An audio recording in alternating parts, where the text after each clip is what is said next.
पर आप सभी का फिर से स्वागत है हमारे और आपके इस प्यारे से यूट्यूब चैनल शुक्ला क्लासेस पर। तो आज हम लोग प्रकाश के परावर्तन और अपवर्तन जो क्लास 10th का पहला चैप्टर है उसके बारे में कुछ जानकारी लेंगे। अब से हमारी क्लास 10th की रोज एक वीडियो अपलोड हो जाएगी, क्योंकि 4 ही चैप्टर हैं, आराम से आपका खत्म हो जाएगा सिलेबस। तो सबसे पहले हम लोग बात करेंगे कि प्रकाश क्या होता है। तो प्रकाश क्या होता है, तो प्रकाश क्या है।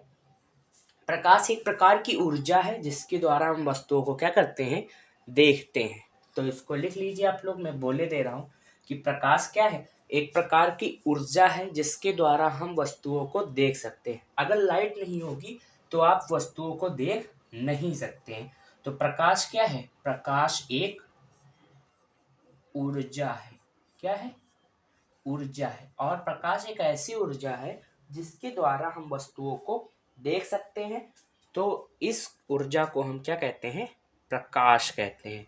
हम क्या कहते हैं, प्रकाश कहते हैं।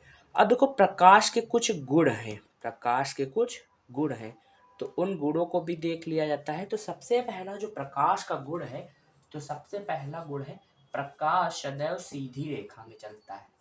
प्रकाश सदैव सीधी रेखा में चलता है। अगर मैं इसको बोल दूं, आप लोग लिख लीजिए तो ज़्यादा सही रहेगा। अब देखो, प्रकाश सीधी रेखा में चलता है, इसको कैसे जान लोगे। याद करो, जब गर्मियों में आप लोग छाता लेकर जा रहे होंगे, तो जैसे आपका छाता है और यहाँ पर आप है, ये आप है, ये आपकी वो है, समझ जाइए।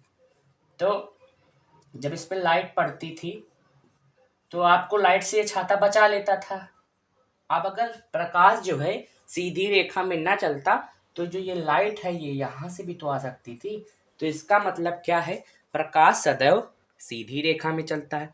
तो सबसे पहला प्रकाश का गुण क्या है, प्रकाश कैसा है, प्रकाश सदैव सीधी रेखा में चलता है। और जो इसका मान है, प्रकाश की जो चाल है, वो निर्वात में 3 × 10⁸ मीटर पर सेकेंड, या फिर इसको अगर आप लोग ये भी जानते होंगे, 3 लाख किलोमीटर पर सेकेंड। 3 × 10⁵ किलोमीटर पर सेकेंड। अगर इसको मीटर में बदलोगे तो ये आ जाएगा। तो प्रकाश की चाल क्या है, प्रकाश की चाल जो होती है निर्वात में, वो 3 लाख किलोमीटर पर सेकेंड होती है। ठीक।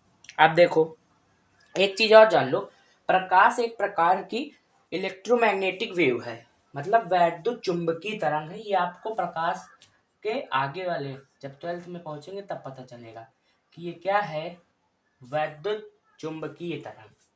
तो इसको लिख लो, वैद्युत इलेक्ट्रोमैग्नेटिक वेव, चुंबकीय तरंग।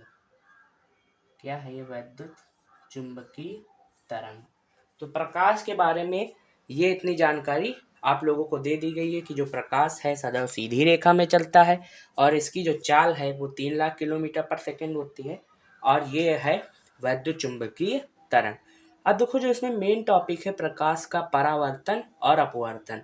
सबसे पहले हम लोग बात करेंगे प्रकाश के परावर्तन की। स्क्रीनशॉट 2 मिनट पहले के ले लीजिएगा आप लोग। अब हम लोग बात करेंगे काहे की, प्रकाश के परावर्तन की। तो प्रकाश का परावर्तन हम लोग कैसे देखेंगे कि देखो, जब जो हमारा प्रकाश है किसी पॉलिश किए हुए पृष्ठ पर टकराता है, ये मान लेते हैं कि ये पॉलिश किया हुआ पृष्ठ है। ये कैसा पृष्ठ है, ये मान लो ये पॉलिश है। क्या है, ये पॉलिश। अब यहाँ पर जब हमारा लाइट टकराएगी तो ये अपने मार्ग से क्या होती है, जब इस पर देखो, जब पॉलिश या चिकने हुए पृष्ठ पर ये टकराती है तो ये प्रकाश को परावर्तित कर देता है, मतलब इसको इससे भेज देगा। यहाँ से टकराई और ये प्रकाश को परावर्तित कर दिया। इस घटना को प्रकाश का परावर्तन कहते हैं। अब देखो, परावर्तन होता क्या है, लिखो आप लोग परिभाषा, कि जब प्रकाश किसी पॉलिश किए हुए पृष्ठ या फिर दर्पण से टकराता है तो वो दर्पण क्या करता है, प्रकाश को परावर्तित कर देता है। इस घटना को प्रकाश का परावर्तन कहते हैं तथा जो ये किरण है इसको कहते हैं आपतित किरण। इसको कहते हैं आपतित और इसको कहते हैं परावर्तित किरण। इसको क्या कहते हैं? परावर्तित किरण। देखो, परावर्तन की घटना जो है जिस माध्यम से किरण आएगी उसी माध्यम में होगी, इसमें माध्यम का चेंज नहीं होगा। तो सबसे पहले बात, इसमें माध्यम का चेंज नहीं होता है। अब देखो इसके बाद क्या है, इसके कुछ रूल्स हैं, इसके परावर्तन के 2 नियम हैं। तो अब हेडिंग डाल दीजिए प्रकाश के परावर्तन के नियम। तो इसको डाल लेते हैं हेडिंग, भाई इसको मिटा दिया जाए। परावर्तन की डिफिनेशन अपने आप लिख लेना आप लोग। क्या लिखोगे? जब प्रकाश किसी गोलीय तल या फिर दर्पण पर, किसी पालिश किए हुए दर्पण पर पड़ता है तो वह अपने मार्ग से क्या होता है? परावर्तित हो जाता है। इस घटना को प्रकाश का परावर्तन कहते हैं। अब इसके कुछ नियम हैं, तो इसके 2 नियम हैं। तो डाल लो प्रकाश के परावर्तन के नियम। तो सबसे पहला जो नियम होता है कि आपतन कोण। सबसे पहला नियम क्या है? आपतन कोण। आपतन कोण को आई से प्रदर्शित किया जाता है, वो बराबर होता है परावर्तन कोण। कौन से कोण? परावर्तन कोण, जिसको आर से प्रदर्शित किया जाता है। तो आपतन कोण का मान परावर्तन कोण के बराबर होता है। इसका मतलब क्या है? देखो, इसको चित्र की सहायता समझ लेते हैं। जैसे ये हमारा कोई तल है, ये हमारी किरण आई और ये परावर्तित हुई, ये आपतित किरण, ये परावर्तित किरण। तो अब इस पर हम लंब डाल रहे हैं, ये लंब पड़ गया, इसको डॉटेड कर देते हैं, ये हो गया डॉटेड। ठीक, तो ये लंब डाल दिया। तो इस लंब को कहते हैं अभिलंब, और अभिलंब तथा आपतित किरण के बीच जो कोण बनता है उसको आई कहते हैं, आपतन कोण। और इसको कहेंगे बेटा परावर्तन कोण आर। तो आपतन कोण का जो मान है वो परावर्तन कोण के मान के बराबर होता है। अब दूसरा नियम क्या कहता है? दूसरा नियम कहता है कि बेटा देखो, ये आपतित किरण है, ये परावर्तित किरण है, और ये आपतन बिंदु, ये आपतन बिंदु है, और आपतन बिंदु इसको क्या कहेंगे बेटा? आपतन बिंदु। और ये बेटा है अभिलंब। देखो राइटिंग थोड़ा गड़बड़ है तो इसको आप लोग, मैं बोल भी दे रहा हूँ, इसको कहेंगे अभिलंब। ये परावर्तित किरण और ये आपतित किरण।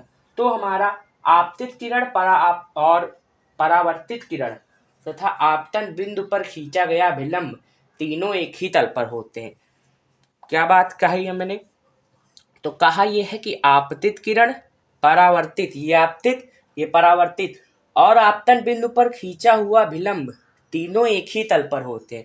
इसका मतलब दूसरा नियम ये हो गया। ठीक, तो अब ये प्रकाश का परावर्तन तो हो गया है। अब इसके बाद हम लोग बात करेंगे गोली दर्पण क्या होता है। तो अब हम लोग बात करते हैं कि गोली दर्पण क्या होता है। तो गोली दर्पण की आप लोग डिफिनीशन लिख लीजिए, इसको मिटा दे रहा हूं। तो आज हम लोग गोली दर्पण तक ही रखेंगे। गोली दर्पण, गोली बोले दे रहा हूं, आप लोग आराम से लिख लीजिए। तो गोली दर्पण क्या होता है? ऐसा दर्पण जिसका परावर्तक पृष्ठ गोलीय हो। जैसे जैसे इसका परावर्तक पृष्ठ क्या है? गोले की तरह है ना, ऐसा भी हो सकता है। तो गोली दर्पण में आप लोग लिख लीजिए कि गोली दर्पण ऐसे दर्पण को कहते हैं जिसका परावर्तक पृष्ठ क्या है? गोलीय है, उसको हम कहते हैं गोलीय दर्पण। तो गोलीय दर्पण 2 प्रकार का होता है। एक हमारा होता है अवतल दर्पण और एक हमारा होता है उत्तल दर्पण।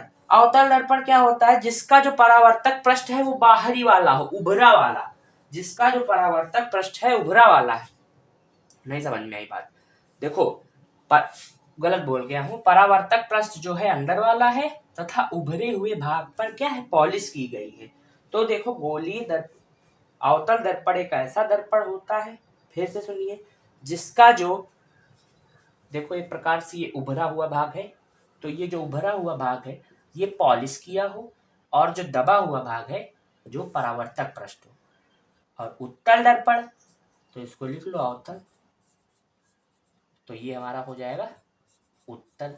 उत्तल क्या होता है? जिसका जो क्या कहते हैं, परावर्तक भाग है वो क्या हो, उभरा हुआ हो। परावर्तक भाग क्या हो, उभरा हुआ हो, तो उसको हम लोग कहते हैं उत्तल दर्पण। ठीक, परावर्तक भाग जो है वो उभरा हुआ हो तो उसको कहते हैं हम उत्तल दर्पण। तो उत्तल और अवतल दर्पण आप लोग इसकी डिफिनीशन लिख सकते हैं। अगले वीडियो में आपको मैं गोलीय दर्पण द्वारा प्रतिबिंबों का बनना इसका बता दूंगा। इसके बाद आपका वीडियो आएगा जो फोकस पे रखी हो वस्तु उसका प्रतिबिंब कहाँ बनता है। तो आज से जो क्लास 10th के बच्चे हैं इससे आप अपनी पढ़ाई कर सकते हैं। अगर चैनल पे नए हो तो चैनल को सब्सक्राइब, शेयर और हमारे वीडियो अच्छा लगा हो तो लाइक जरूर कर दीजिएगा। इसी के साथ ये वीडियो समाप्त होती है।